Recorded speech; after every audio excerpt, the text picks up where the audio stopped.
and just as I started the recording, I see that Erik Røe is here too, so that's nice. Hi, Erik. And yeah, we've gone through a little bit before we started, so we know who is here now, and Germany is very well represented, and I think you have more than Norway. Wow, sorry. Okay. You got to move the spot to Germany. I have to.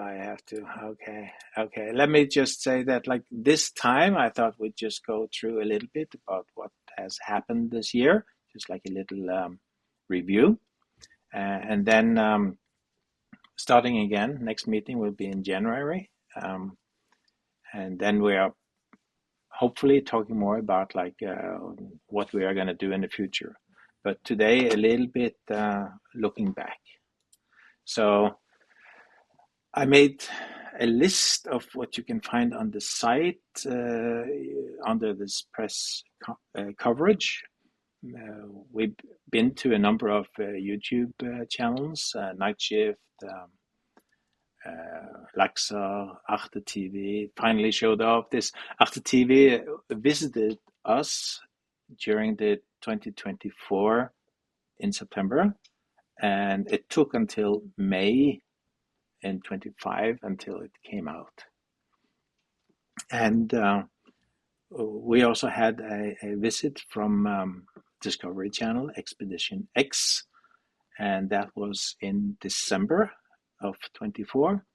And now in September, it came out in season 10, episode 4. So it's nice to kind of be out there and have some media coverage. And I've written this Open ADS initiative document. This is basically trying to invite others to see if we can put the data on the same place.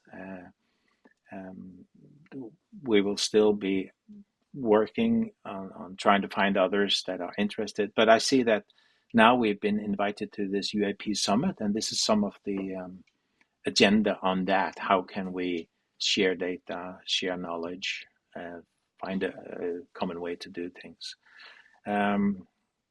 We've talked to Tedesco Brothers and Andrew Morgan in Australia. We had our field trip, and we've had commented on that before. So, but that was, it was not only a field trip week, it was like a long week. So, not so nice weather this year, but after all, it was very, very interesting. The new webpage apparently had some difficulties. I'm trying to be modern, and apparently I was on the two new technologies. So my style sheet didn't work in most browsers. It was fine in Chrome for me, but not for others. So luckily I managed to fix it today. But I'm going to talk a little bit about member-only features later on.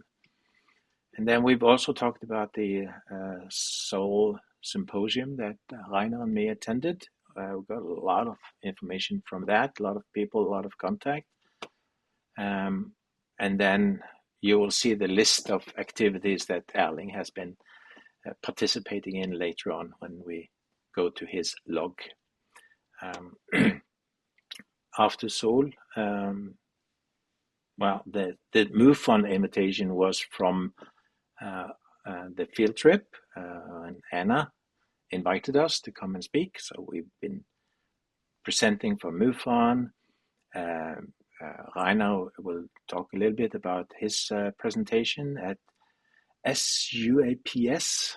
I don't know how you say that, but so we've had enough of presentations. I think maybe you've been even doing more presentations than I've listed here. We still have Sigma 2, that's the French, and we're going to the UAP summit in February. And I had to finish that article for Ruimfahrt Konkret. Did I say it right? No. No. I just saw three Germans going like, no, no, no. Okay, sorry. Um, so maybe Rainer, you could say a few words about this conference that you presented at. Mhm. Yeah. So there was an online conference with in-presence possibility in Germany. It was organized by SUOPS, I call it. It is the Society for UAP Studies. They are an US-based society. They want to research the UAP phenomena. And I've met the director of SUOPS in Würzburg this year at the university at the IFOX workshop, and he's really great guy, and he connected me to a lot of people. And he asked me if I could show a little bit about Hessdalen at their conference. And this is what I did. It's basically the talk. I think I also gave it here. So I talked a little bit about the history, about the lights, how it all started in Hessdalen, about the history of Project Hessdalen, where like Erling started it, the Blue Box was set up, the old sightings, and then also about the new stuff, the new cameras we have put up, the magnetometers. This was basically my presentation. And there were, of course, also other presentations, and maybe I can say a few words. I took notes, so maybe just a few minutes. They were quite good, the presentations, and they also were very interdisciplinary. So there were talks not only from scientists and researchers, but also from philosophers or more people are thinking about the social impact, stuff like this. And I'm not very good in summarizing up these talks because I always have to keep thinking or to understand everything. I'm also not a native speaker, but I can give you a little bit of ideas from talks which took place. For example, one talk by somebody named Michael Zimmerman was called "If Alien Abductions Have Ended, what then were they all about?" Because in the old times there have been reported as alien abductions, but it seems in later times maybe they still happen, but not so much. And all these talks were normally 45 minutes, so I will really cut them down as good as I can, and hopefully I catch the meaning of the talk well. So he said that the abductions declined when the Cold War ended, and then what he was thinking, maybe it was something like the fear of a nuclear war may have materialized through the minds of the people something. Maybe the UAPs in the sky, maybe the abduction experiences. So this was a thought he was giving out in his talk. I've never heard it. Don't just telling you what I've heard. Then Michael Vollion from France. He is the director of UAP Check. It's also an organization collecting reports, and he was a little bit talking about that we need like a common framework of all the organizations. If you collect a witness reports, he says even within his own organization, the report is very much dependent from the person collecting the report from the witness. And it would be nice to have something over all the organizations, like a standard framework. So if you go and interview a witness who has seen something, what questions do you ask? Something like that. So this was he was talking about.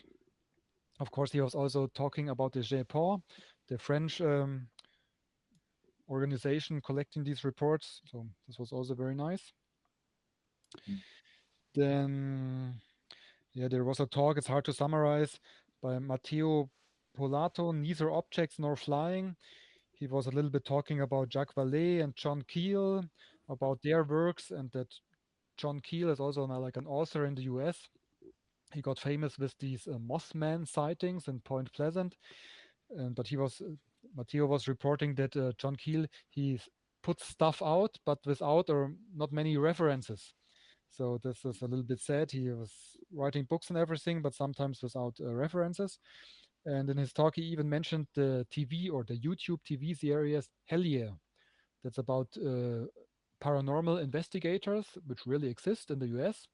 And they one day get an email that some guy claims to be haunted by small goblins coming out of old mines, and then they start and investigate. And it's free. Hell yeah, it is called.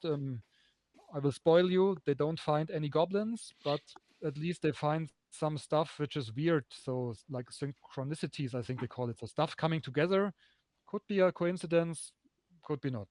I can't judge that. Then Massimo Teoderani gave a talk, and as some of you might know, he has some ideas about how to measure stuff with the light phenomena. So he wants to use a very well-resolution spectrograph to detect if there is a magnetic field involved. So he was talking about this and about plasma theories, that the lights in Hessdalen and elsewhere are plasma phenomena. And in his talk, he also mentioned a little bit about consciousness, which was at least new for me that he mentioned it in his talks. And what else do we have? Yeah, a woman from Finland was also talking. She was a little bit giving the history of UAP sightings in Finland, of people who have been involved back then, and also about the ghost rockets which have been seen in Finland and Norway. She was talking about some books which were important in the past and are important now. Yeah, and I think these were the more important things. I had to say I was late to the conference because I was traveling, and then there were some emergencies around the house. But it was a nice conference, and I think they recorded the talks, so maybe they will come online sooner or later. And I mean, it is open for everyone. You can register. I think it was 80, also 80 euros for online participation, something like that. And I mean, there were quite nice talks by, I say, grounded people and well researched. So it was really nice to visit. So if anybody has the chance next year, they're doing it every year. This was quite nice. Yeah. Yeah. You had some questions that you actually sent to me on email, like what do we need? What Yeah, do this we was do to one make question. progress? One questions I got asked during the conference was, is do we have enough data to prove or disprove any of the theories? Mhm. Or what data would we need to do that? And I was thinking about it, and I did not have a good answer. So I don't know if we have enough sighting reports or enough data to prove or disprove any of the theories which are out for the Hessdalen lights. And also, what would we need? I mean, that's always like, yeah, a matter of money, or maybe also people, motivated people. Mhm. And yeah, so I couldn't answer this question well, but yeah, I'm talking to Fred all the time, and to everybody else here. It would be good to have more technical minded people, because we are a small group. We can do a lot, but with more people, with a little bit of technical knowledge, we could do much, much more. So crunching the frames of new cameras, or trying triangulation or whatever. So we are working on many of these topics together with others, with other groups. They said they will help us, but if we would have more people by our own, this would be very welcome. But I'm not sure yet how to get these. So if anybody has good ideas how to attract technical people in this field, we are more than welcome to hear their ideas. And I've also tried to attract students, but I even find that difficult. But not giving up. At least I've seen that even the local university is interested and uh, uh, is positive in showing this as a bachelor thesis for their students. So that's good. So just have to continue that work. Thank you. Does anyone have any questions to Rainer about his? Did you travel? Did you go to the States? No. So the conference, it was for in a US time zone, but it took place in Germany, in Erlangen, actually, not far away.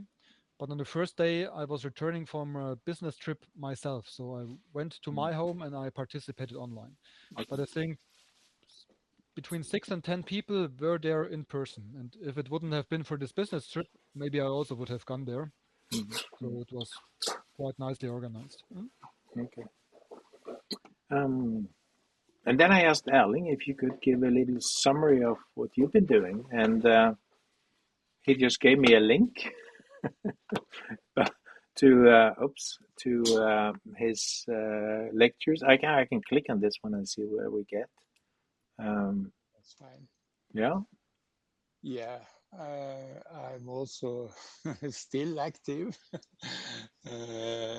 Some in some, and I think the activity we are all doing in presenting this, both you, Fred, and Rainer, as I know, and also other people Mhm. tell about Heston, is very important to spread the info around.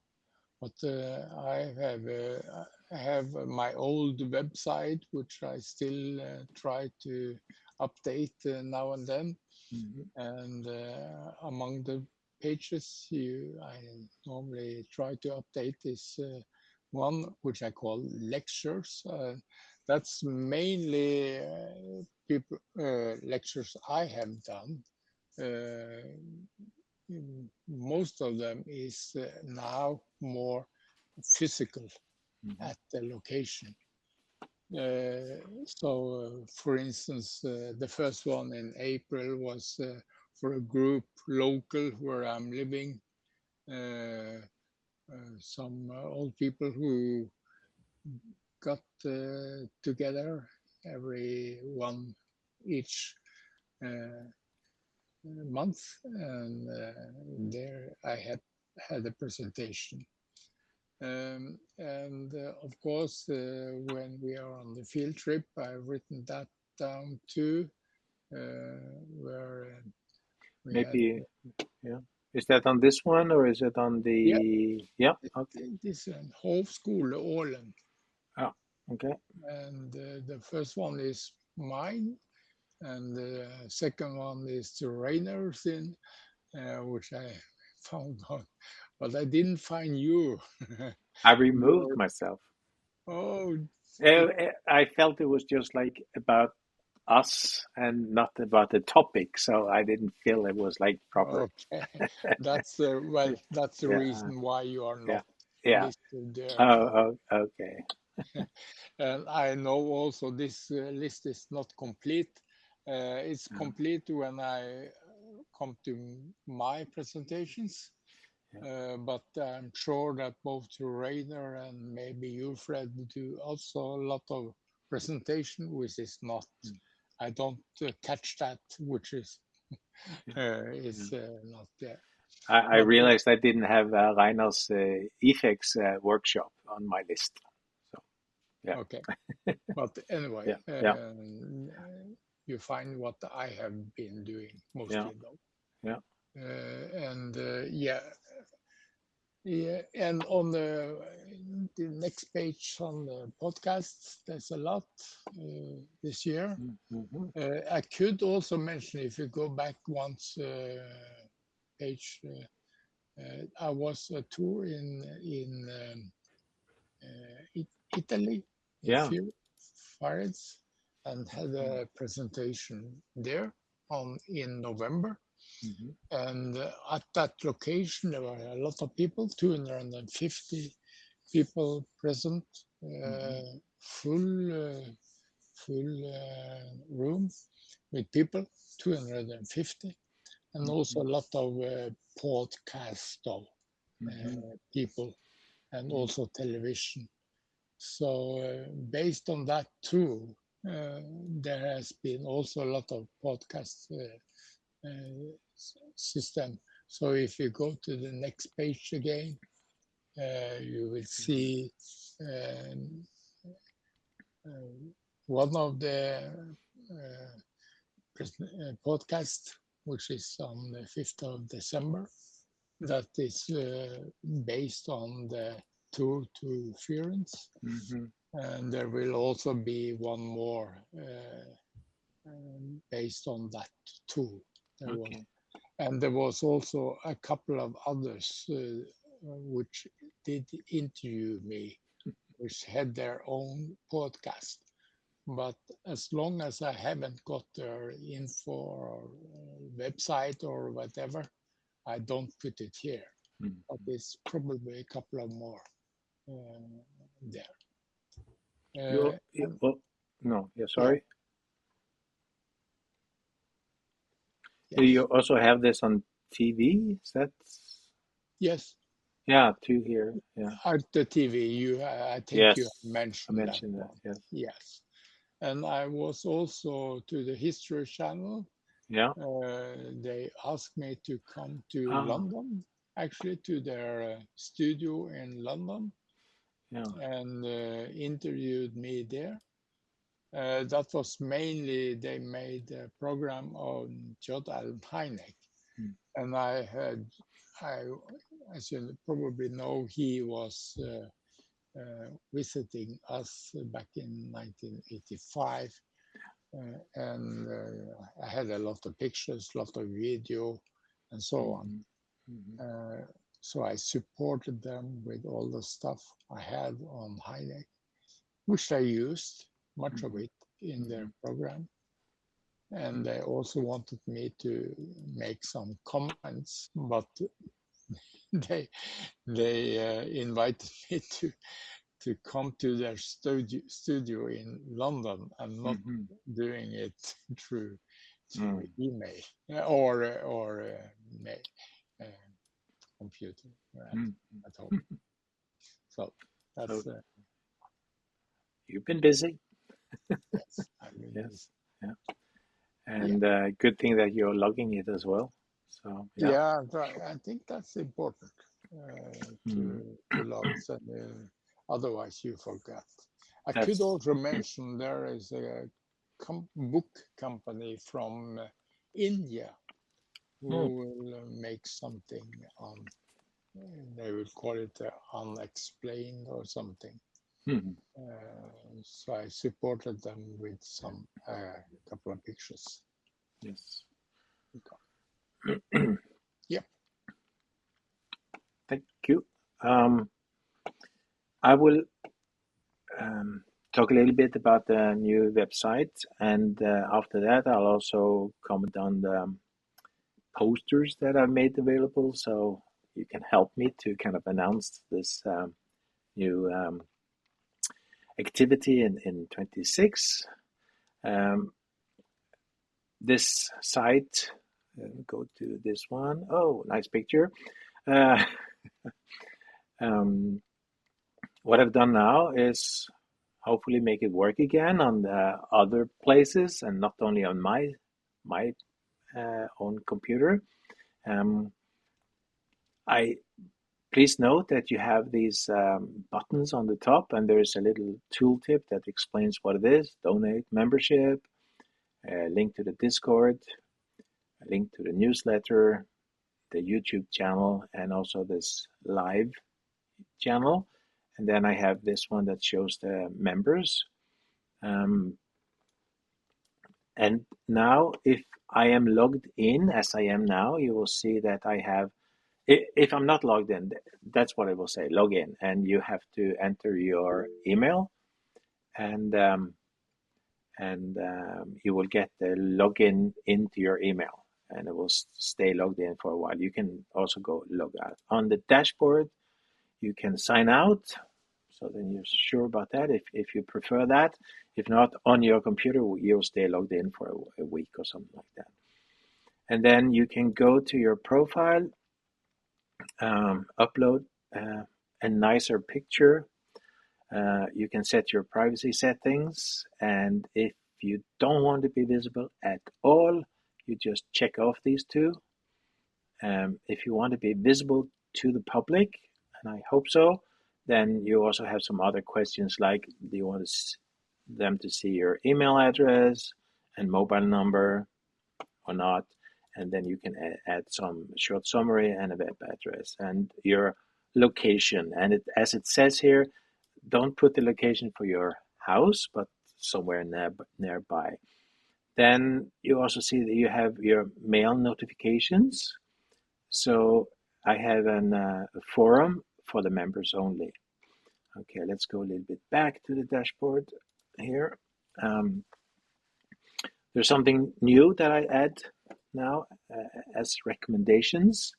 And let me see if we can go back to the main page, which is some information at the top, just because you come to this place and what's the first thing you want to know about? What is this? I have to have the logo anyway. And then we have the news, but okay, I haven't really started to use it properly, so there's not much in these for now. It's more like a test, but the goal is that as we can add news, it will be on the front page and it will go to the archive. So that's like dynamic. But the recommendations that I was talking about here, add recommendation, will show you a list. We've been invited. Here's a collection, December monthly, and these have expired dates. So if you add a recommendation, it's like for members to be allowed to give a short line or a shout out to something you think is a link that people should click at. So it's a member feature. So please be nice, share a resource, article, website with the community, and it will show up here. And if it doesn't work, then we'll put it into a two-phase, like you can put in your recommendation and some team member will have to look at it. But I think in the beginning now it's okay if we make it so that you as a member have this opportunity to actually give a recommendation. So you can join in and like that. One more thing was the forum. So on this forum, I have some posts, and in some of them you can see who has been responding to it. So you can go in, and if I click on it, you can go in and you can read the post, and you can also read on the site here the responses that people have given. So that's for you to, as a member, to go in and have some comments. To if you want to have a post, start a discussion, this is a member function. One more. Let's go to the. I think it's the phenomena. Here's an example that I'm on a page. This is the interesting last sighting that we had. And at the bottom of pages, I mean, it's not that secret, so I can just show you. We can have pages with some member content. I just put this out now because I wanted to show that, like, we got the reply from the Tedesco brothers. So, and there's some other stuff, so we could put that for members to get extra content. So yes, and as you see, it's do use the search. So if I go for, let me see, yeah, I have my LLM. This is the new keyword that everybody would like to know about. What's this LLM? I was testing out the notebook LM from Google, and this is the tool. You can upload a number of sources and ask it about stuff. So this is commenting a little bit about that. Kind of fun to see what you can get out of it. I want to learn more about it. I was asking some questions, and these are the answers that I got. I asked about what theories can explain the phenomena, and it's giving me from all the scientific articles that I have. Then I'm asking you if you want to have a question, I can feed it into this, and then we can see what the answer is. And members can actually get access to this tool. It creates a mind map, and if you're in the tool, you can zoom in and zoom out and open up and close quite a big. And I would actually ask you to go and listen to, because you can ask it, can you make a video summary from all these scientific articles? So it created a YouTube video, and it's like, wow. So now the challenge for people is, can you spot the errors? There are some, but not many. But it's quite amazing. And funny enough, in a way, is that the information that I got from the audio overview is kind of different from the video overview. And I found even this audio overview to be quite interesting. So these are this is a kind of AI that is specific. So you just upload all the information, you can ask about it, and then you can just click on a button and you get flashcards. So if you want to test yourself, do I know everything about Hessdalen? You can go into a tool like this and then click on flashcards, and then it will ask you, and you can see what the different answers are to the different questions that it's proposing. Here's another one. I can click on infographic, and it produced this slide, this page, kind of interesting. So this is the slide deck that it created. I can actually show you probably. So this is also, I mean, this is for you to kind of have fun with when you are working on your own. Can I have a fit? And then, so this is created totally from this source. And it's, I look at the white box. Yeah, well, I would like to have that, but it's not that fancy, but it created a white box. So here's an error. But a lot of this is useful, at least as like, maybe I should use some of these ideas and use some of this in my presentation. Okay, I'm not going to talk more about that, but it's okay. So this is the new, so as I said, this notebook is a kind of specialist tool. When you have Gemini and ChatGPT, these are generalist tools.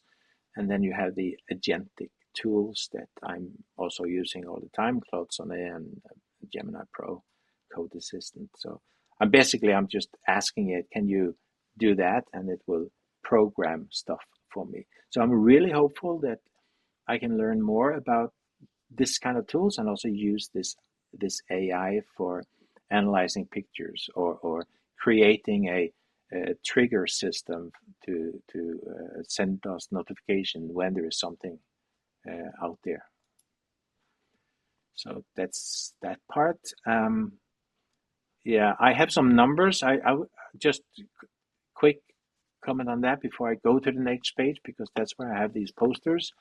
So we have, I think, 22 team members now, and 3 project members, and these are people that are more like programmers and doing work there. So I'm very happy that I got help to work on the website now. And please have a look at, let me see if I can find that. Go to the top and go to this here and go to Lee. Where's Lee? These are this one, Lee G, and go and look at his UFO map. That's kind of interesting. Good help. Nice what he has created. So project members are also interesting. I think Lee is also now a paying member. Okay, so 38. Need more. Please invite people. Discord, a few more. Please invite people. YouTube, slowly growing. So now we're at 4,250. And the newsletter, we have now 165. So actually that number has gone up quite a lot. I'm happy about that. Okay. So I have still a number of these stickers and also these general business cards that sometimes it's like nice to just hand out. So the price I put here is more like, okay, if you want to support us a little bit, and maybe you want to buy it for €10 or whatever. I just picked the price, but there's another offer I wanted to give now, and this is actually on the site itself. If I go to activity and the conference and look at the bottom here, because this is like, sorry, going too fast. This is explaining how this conference is going to be in these 3 parts, and then a little bit planning of like making it also into a kind of a trip to Norway. So you will get to see not only Hessdalen, but also Trondheim and Røros. And then I've made some posters. So, and then I have this fill out this form.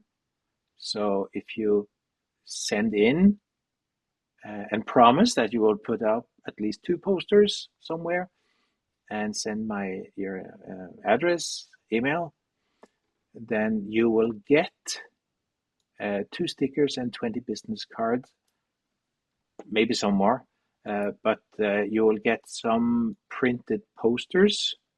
I think I'm going to get a number of them, and I'll just send out 3 or 4 copies to those that can help me. So that's one way to do it. Yes, so that's what I hope. Please, if you want to have some, then you just send in your name and address, and I'll post it to you. I haven't printed them yet, so I have to get it from the print office yet. I got a price, and it's not too bad. So that's what I had to say. Any questions or comments or?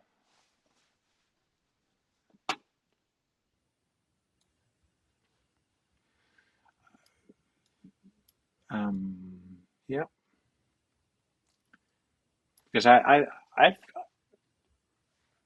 like to have your comments about how do you feel about this year, 2025, when it comes to Project Hessdalen? Have we managed to do what we planned to do, or hope to do, or is it, yeah, okay, I got one like that. So is it okay? Something we didn't manage to do? I mean, everything comes down to either money or motivated people. So I Yes. think we can be quite happy with everything which we did achieve. Every additional person, we would have done more, I guess. Yeah. Yeah. But apart from that, and I said that before, but the way we spread out into the world, we made contacts with all those organizations in 2025. I feel like that's a big step up. So maybe it hasn't paid off yet as much. But Rainer giving talks like all the time, and you're going to conferences all the time, and us being invited from people all over the world. I think that's, to me, it feels like a lot has happened. Yeah, we have one guy here on the list that after our field trip in September joined. That's Tom André. So asking for new people to come and help. Then Tom André is a good example that one by one they show up. Marek was also another one. So that's 2 very good people that have showed up. Tanya is on the sofa relaxing and trying to but we've definitely had some people that showed up via Discord, or actually even joining the field trip. So I'm actually thinking this time to have the first conference day, or the main conference day, in Trondheim. And the reason for that is logistics are so much easier when it comes to hotel. Probably very easy to just rent a place and get everything organized that way. It's just going to be one day, so then you get a price and that's it. But also, I think it's easier to get more people to join during that conference day. and then we can take a trip to Hessdalen, and maybe even have some the day after that again, have a trip to Røros, and not necessarily to have much of a program, because I think that what we did see from also the Seoul conference is that when you have time to talk to people and just being in Røros for a day and basically walk about with people, you're going to discuss and discuss and discuss. And just sitting down and eating, you're going to talk and talk, and you're going to meet so many people. So I think you don't need to have much of a program, but just being there will be valuable. And for many, that comes from Germany or France or US, then actually going to Trondheim and Røros in addition will be interesting and value added. Yeah.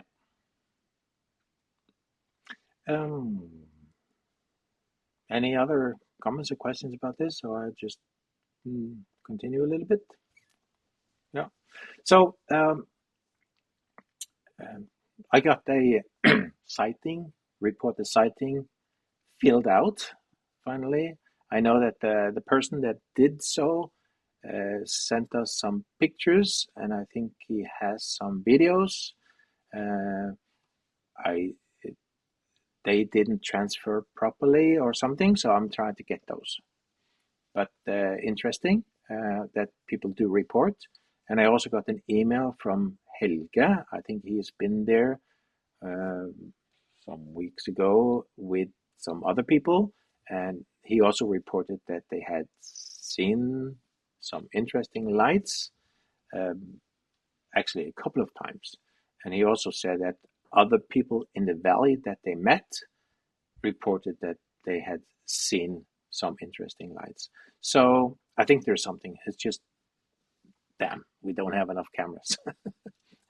But the thing is that we have now finally ordered one more, and the reason there's only one more, because we tried to order 3 more, is because the camera we have and wanted more of is now out of stock. So they have some answers about the specifications for the alternative camera, and it's more expensive. Yes. Anything else to say about the Blue Box, Lionel? I think not at the moment. Everything is running well. The cameras are running. They're recording video 24/7. We are looking at the stacks.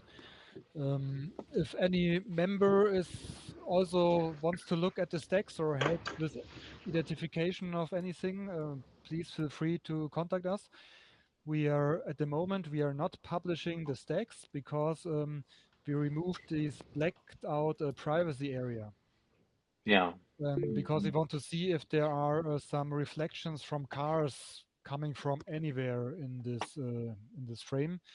So we removed this privacy area, and that's why the stacks are not public at the moment, because we want the people to have their privacy. But if you are sign up as a member, you have to sign basically that you respect the privacy of people and the nature and everything.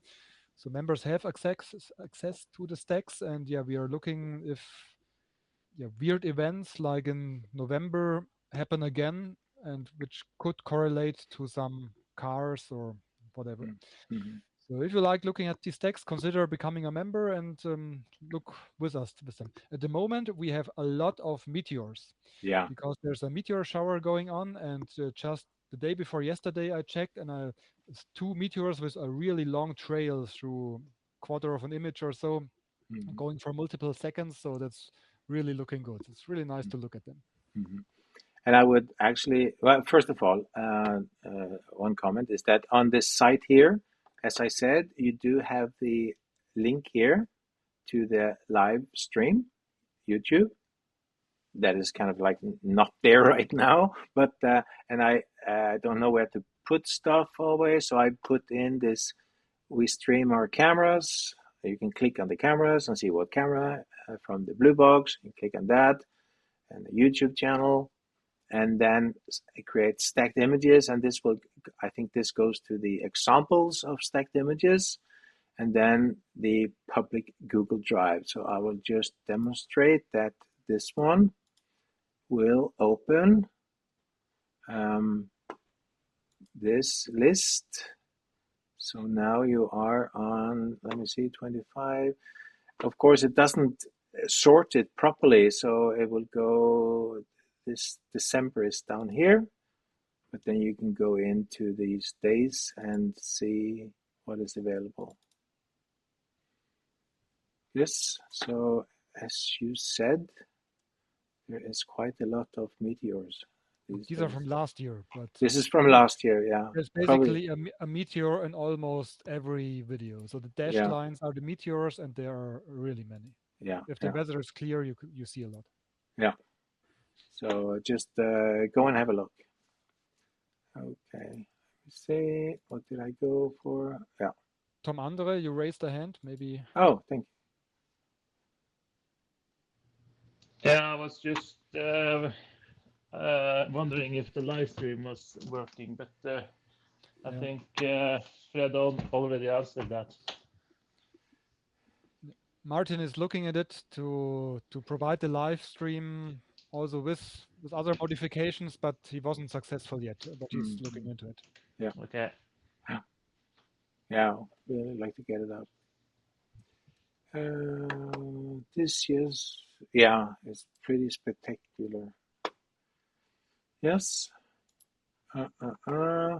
And I already mentioned that we have, we're gonna go to, oh, Matthias is gonna be in Hessdalen for 6 weeks, April into May, and we plan to have a trip in July, and then we have September. So please go to Hessdalen and go to the activities here and read about the conference.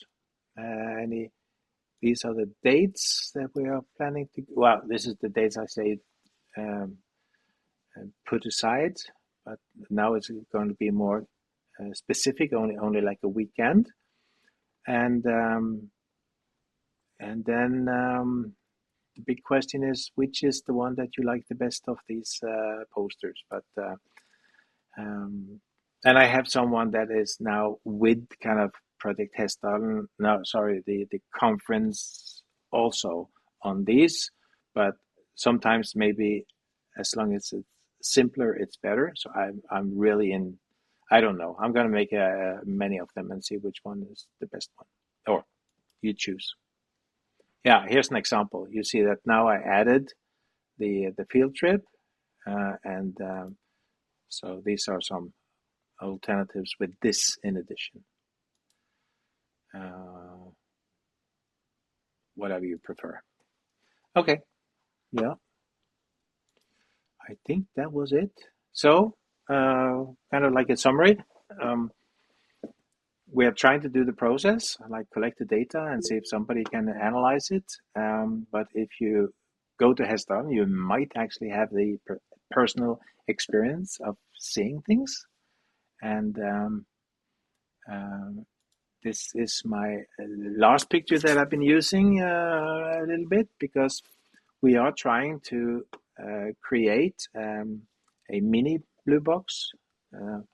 And now we have given an offer to, or we're going to give the offer to some cabins to have a mini blue box on the cabin, and then they will get free 4G if we get enough members, because somebody has to pay for it. But that would be a nice way to get a camera system and some sensors out in more than one location. Some of these cabins have a very nice view, and the cabin I asked is this landmark, the UFO cabin from Statskog, and they were not negative. So that would be very nice. I tried to explain that this is not surveillance because we want to trigger when something happens, and we're not interested in people or cars or whatever, or interested in what's going on in the sky or in the landscape. So, and if we get them out on cabins, then in a way we can also see if we can use the same system and just add solar and battery and place it anywhere. And then, yeah, that's it. So what can you do? Make sure that you invite people to Project Hessdalen, because you can engage in different levels. You can just subscribe. It's free to join the Discord, look at the YouTube. You can become a member. That really helps, because we are only like 38 now, and it's only like €5 a month. So it's important to get more team members. Some people pay more than 20. Thank you. And we have, if you would like to just join in as a project, then please do so. You don't have to be like a paying member. As long as you use your time, that's also valuable. And yeah, so help spread the word, invite people, and go to the events, or go to the or sign up for the newsletter, or just tell people. The newsletter is normally something we send out once a month, so it's not like spam, but we hope to give valuable updates in that. Yeah, that was my. I even have a little bit of Christmas, but I don't know if you've got that feeling yet. But okay. So allow me to stop my presentation and ask if you have any questions in general. So.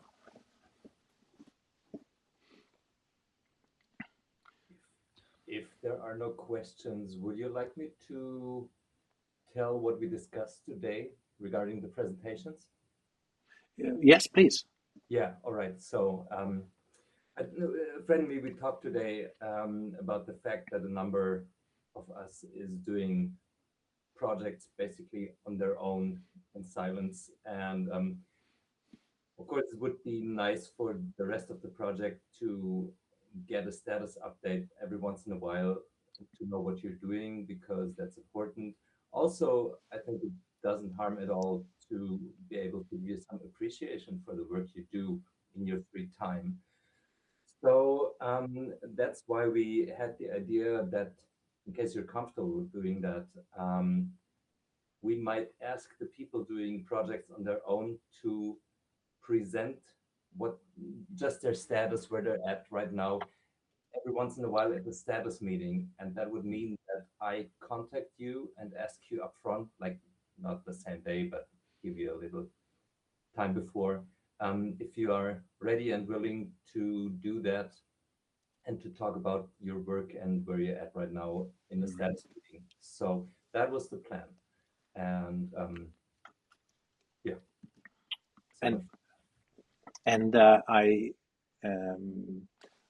So that's one thing. It's like the status meeting should be that you give that status for the project, and if you are reminding people, that's maybe necessary. Then I also hope that we are using the Google Drive to kind of have a folder for the project. We have, for all the projects, created folders, and as we said, it's not like it's not going to be a stress. You're not going to put everything into that folder, but it's like when you get the email from Christian, then maybe you think about like, okay, there's some information that I should put into this folder, because maybe if you want to have help, it's nice to have, where to find it. You can find it in this folder. These project folders are also open for team members, so you can browse and see the content of these folders. And on the top level, we actually have a spreadsheet of the names of all these folders, of all these projects. And there's too many. So there's plenty to work on. And I think that in January, we should actually go through at most of this list and see if there's somebody that can kind of, what can we work on properly the next year. Yep. So, Verena, I suggest you go to the YouTube channel and you click on the live, and at least because you're artistic, then you should listen to the presentation that Scott Descain had, because he has this theory that some of these UFOs are actually up in the stratosphere and they're coming down and they're almost behaving like an octopus. So if you want to have something to illustrate that is kind of artistic, then that is definitely something to look at. Yes. Then I think that's it. Do you have any other questions? I mean, we are just basically planning for the UAP summit now. Tom André, yes. Yes, Fred. You were talking about that you had got some reports. Yep. Yeah. Do you have any details around that? I'm still trying to get the video, and the report is pretty short. I can read it. We had multiple observations that we don't understand what is. In the first movie, you see a strong light, but when it's magnified, and when you magnify it, you can see that it's over the ground. The other film is lights down in the valley. That's all it says for now. So, but if you or anybody on the team would like to call them, I have email and phone number. Yeah. I have already sent a message and asking could they follow this report form. But at least I have their information now. Okay. Are there locals or are there people staying in their cabins? They visited, so they were staying in the cabin. I think what they say is that we were driving from the Red Cross cabin into the valley and stopped. Let me see, what's this? How do I get the rest of the content? Text wrapping like this. So halfway from the Red Cross cabin down to the blue box. Okay. Yeah. So that's what they know. Yeah. Have they noted down any dates when it happened? Yeah. December 6th. Okay. Yes. December So not 6th. that long time ago. No, it's not a long time ago at all. Okay. So yeah. So So shouldn't that be recorded on the blue box maybe? I did not check the December 6th yet, but I think if it's really halfway Red Cross cabin to the blue box, that's out of sight. and they're looking Okay. in the direction south, as far as I know. Okay, So then maybe, that's, but I checked everything until December 5th, so maybe later today I will check December 6th. If I find something, I will email the team. Yeah. Yes. But if you or anybody on the team would like to kind of follow up and do that research, that would be nice. I've sent some emails and I can follow up on doing that, but yeah. Fred, you can see what when you get the answer on the email, you can see how much information there is, and if you feel like we should call them, I can do that. Okay. Yeah. Very good. Yes. Then I'll stop the recording.